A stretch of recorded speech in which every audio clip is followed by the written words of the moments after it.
Hey guys, and welcome to this little random video of my first kayaking adventure for 2021. Now, I did buy this kayak last year and I went on quite a few kayaking little trips, but this is the first one this year and I've got a body cam, as you can tell by the camera going up and down, so I thought I would take you on this little adventure with me. So I've got an inflatable kayak. This is the Intex Explorer K2 inflatable. It's a two-person kayak, but it's just me today and my dog.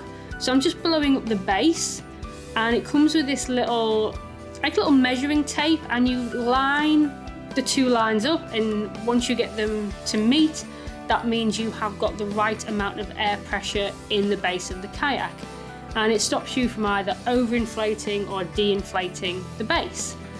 So once you've got the bottom up, you then have two sides, and they have these, when my dog gets his nose out of the way, they have these kind of double valves.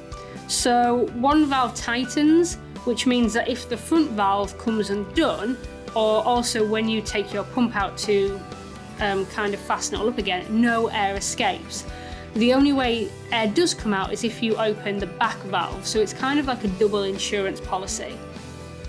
So as you can see, I've kind of missed some steps out here, just so you're not watching me blow the kayak up all day.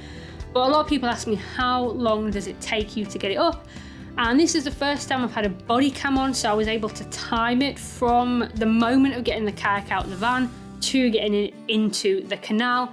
And the whole time limit was 15 minutes, which isn't bad at all. Like I said, it is a two-person kayak, so it is quite large. Now, I do have to point out that I did buy my own pump for the kayak. When you purchase the kayak itself, the pump that it comes with is this little tiny one that I'm using for the seat. And although this is handy for the seats, it's not really suitable for blowing up a big kayak body. So that's why I purchased my own pump. I spent about 20 quid on it, and it just helps me get it up much quicker with a lot less effort. Now, with it being a two-person kayak, you obviously get two seats, but because it's just me and my dog, who is being very helpful right now, because it's just me and him, I'm obviously just blowing up one seat. You can position the seats in different place on the kayak. You have that little bit of Velcro at the bottom that you kind of stick it to the base with, and then you clip it in on the sides. Because it's just me and my dog, I kind of put it in the middle towards the back, and then he has the front of the kayak to run around in, and you just kind of clip it in to the side. I have to say, it's probably not the most comfortable position to be in for a long period of time. You are basically just sat on a lie-low with a little bit of a booster seat, but it does help. It's better than nothing, I suppose, and it does give you the added addition of a secure backrest. Now, my dog obviously has a little life jacket on. He's a spaniel, so he loves water. He needs a very good swimmer naturally. I only have the life jacket for two reasons. One reason is so there's handles on it, so when he jumps out in the summer to go for a swim, or on the odd occasion when he does fall out of the kayak, it allows me to grab hold of him and lift him back into the kayak a lot easier. And the second reason for it is because it's bright orange and he can be seen easily in the water. So if you look at the canal water, it's a bit brown, and my dog is brown, so when he's swimming and his head is just floating along, he's very difficult to see, and I don't want anyone else in a boat or any other kayak kind of running him over. And it's nice just to be able to see where he is clearly, especially on the hot summer days when he tends to go out of the kayak and go for his own little swimming adventure. So this thing I'm putting in the kayak right now, this little white thing, this is completely optional. It's a little non-slip mat, and I just put it in for my dog to try and prevent him from slipping all over the place when he's in the kayak. And now it's just a matter of putting everything away in the van, locking it out the way, and we're ready to go. So just packing my coat just in case there's any cold weather or rain. You never know, we are still in March in the UK, anything can happen. Oh, and the last thing is this little fin that goes underneath the kayak. And this stops it from, for example, if you're on the water and you get a side wind, it prevents the kayak from being blown all over. This is the only thing that really turns the kayak from a dinghy into a kayak. But overall, this is really just a glorified dinghy. It's more of a dinghy than it is a kayak, to be honest. But it's still a lot of fun to have. So now we're just getting into the water. And at this point, if you do decide to go kayaking with your dog, especially if you're going solo, it is helpful to have some basic training in place. Now, the golden rule that I have with him is that he doesn't get into the kayak or out of the kayak without me telling him to, which is difficult because he gets really excited and really enthusiastic about taking part, but he can't jump in the kayak without me. I don't want him floating off without me. And obviously it's dangerous if he tries to jump onto the bank if the kayak is too far away. So I get in the kayak first. I hold the kayak steady with both my hands on the side of the bank. And then when I'm ready and I've got the kayak steady, I tell him to jump in and then off we go.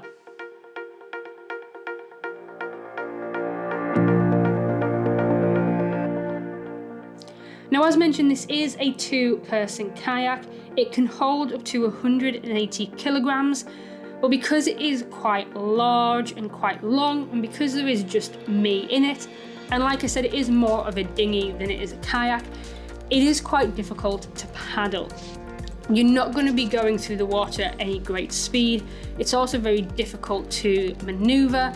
But like I said, it's a lot of fun. If you just want to have a little bit of a day out on the water, paddle up and down, you're not really worried about getting anywhere at any specific time or breaking any water speed records.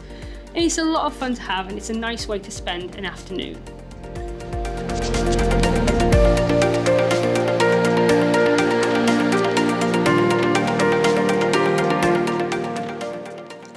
Now, another nice thing I like to do when we're out on our adventures is I like to drop my dog off onto the canal bank, and I kind of leave him there while I paddle.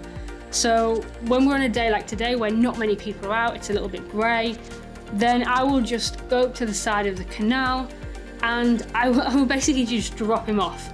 So again, he's got to stay there until I tell him to get out. So I will hold the kayak steady, get it in one place, tell him to go, and then he will stay on the canal side. And he can run around, he can have a sniff, he can pee on everything, which he likes to do. If you have a spaniel, you'll know that they don't sit still for very long. They do like sniffing, they do like running around. So this is a nice way for him to stretch his legs and do all the things that he likes to do, whilst I'm still able to paddle next to him.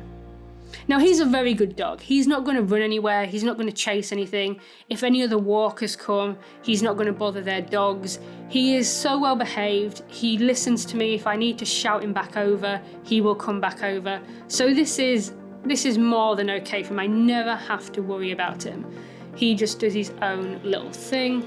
And I just enjoy a lighter kayak and being able to paddle and move a bit quicker without his weight in the kayak as well.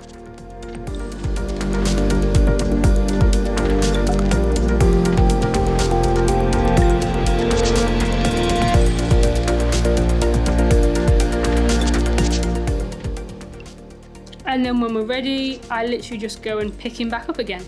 So exactly the same thing in reverse. I will paddle up to the side of the bank. I'll shout him over. And then once I've got the kayak steady and up against the side and I've got it secure with my hands, then I tell him to get back in again. And then he goes for a little drink.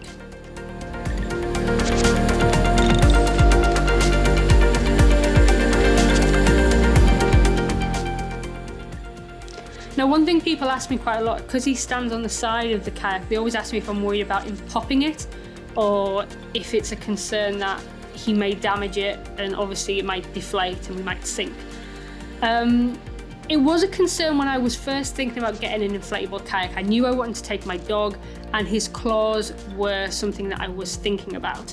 However, after doing some research and actually getting the kayak, there's no way his claws are going to break through that latex. It's very thick, so no, I never worry about him popping it. Also as well, because you kind of sat on, you've got 3 separate air pockets. So you've got your base and then you've got the 2 sides. So even if something does happen to one of them, you've still got at least the other two. So for example, if the base went, you would still float because you've got the other two sides. You just would have a saggy base in the middle. So you've kind of got that extra assurance that, yeah, if one side goes down, it's not the whole thing that's going to deflate underneath you. You will still have some floatability, if that's even a word, for you to get back to wherever it is that you came from.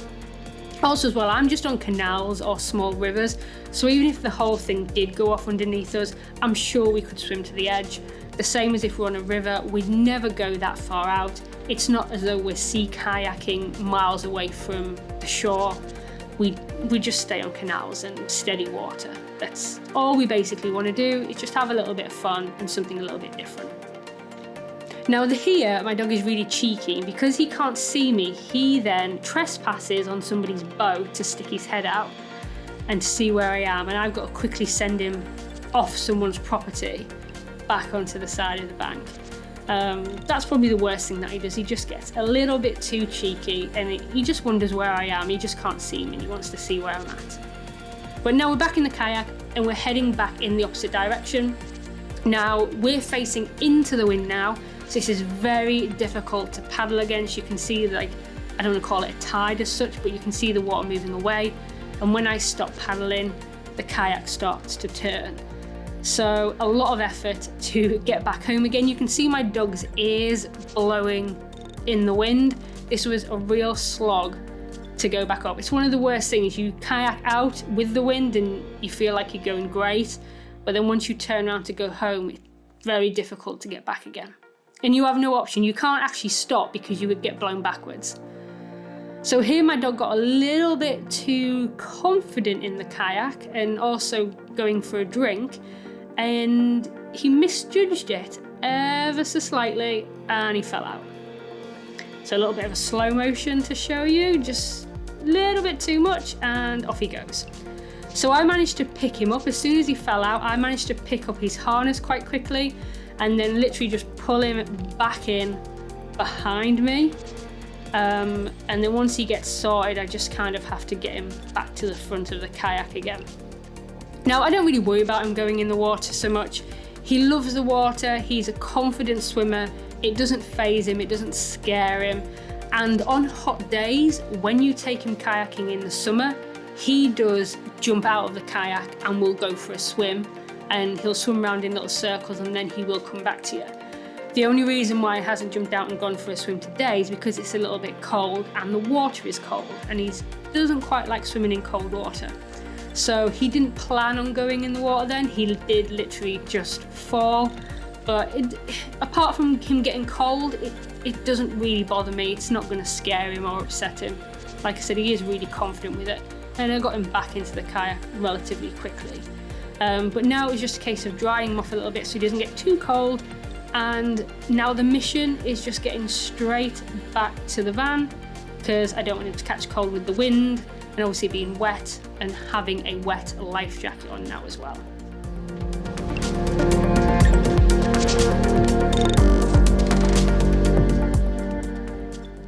So here we are back at the van, and getting out is always a little bit harder than getting in. So Doug goes out first, he goes off and does his little thing. Again, never have to worry about him, he never goes anywhere.